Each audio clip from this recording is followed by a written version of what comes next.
Hey all, welcome to Arna's diaries. Raw mango coconut milk prawns curry కోసం 1/2 kg prawns తీసుకొని శుభ్రంగా clean చేసుకొని ఒక కడాయిలో 1 స్పూన్ ఆయిల్ వేసి మనం క్లీన్ చేసుకున్న ప్రాన్స్ వేసి హై ఫ్లేమ్లో ఒక 2 minutes వేయించుకోవాలి.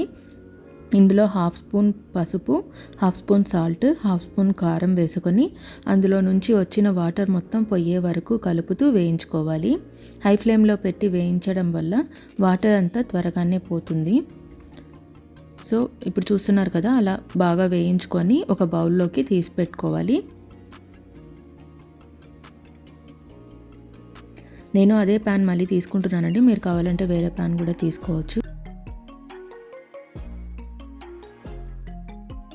అదే కడాయిలో 2 స్పూన్స్ ఆయిల్ వేసుకొని 1/2 స్పూన్ జీలకర్ర, 1 medium size onion and 3 shallots cut చేసుకొని వేసుకొని ఆనియన్స్ కలర్ మారే వరకు బాగా ఫ్రై చేసుకోవాలి.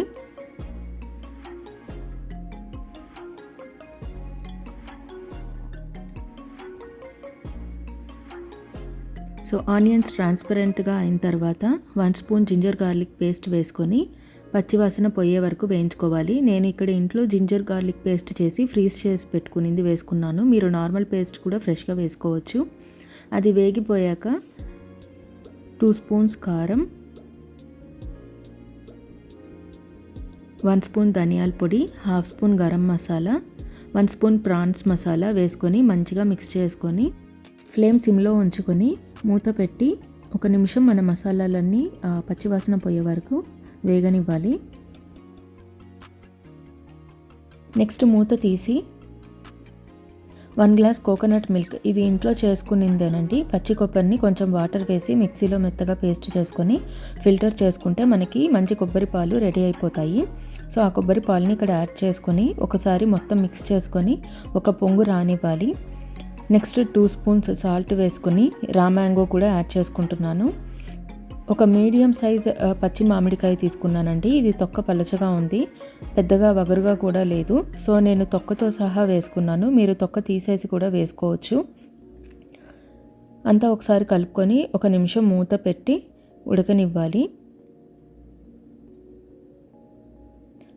నెక్స్ట్ మనం ముందుగా ఫ్రై చేసి పెట్టుకున్న ప్రాన్స్ కూడా వేసుకొని ఒకసారి మొత్తం కలుపుకొని ఈ టైంలో టేస్ట్ చూసి సాల్ట్, కారం మనం యాడ్ చేసుకోవచ్చు.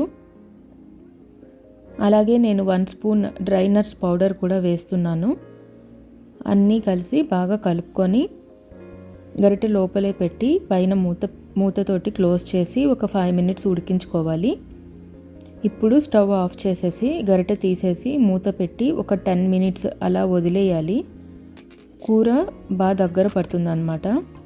ఇది మనకి రైస్, దోశ, ఆపం, ఇడ్లీ ఎందులోకైనా సూపర్గా ఉంటుందండి. బిర్యానీకి కూడా మనకి సాల్నా తింటాం కదా వేసుకొని, అలా కూడా మనం దీన్ని యూస్ చేసుకోవచ్చు. చాలా బాగుంటుంది. తప్పకుండా ట్రై చేసి చూడండి. మీకు ఎలా కుదిరిందో నాకు కమెంట్స్లో చెప్పండి. Thank you so much for watching. See you on my next video.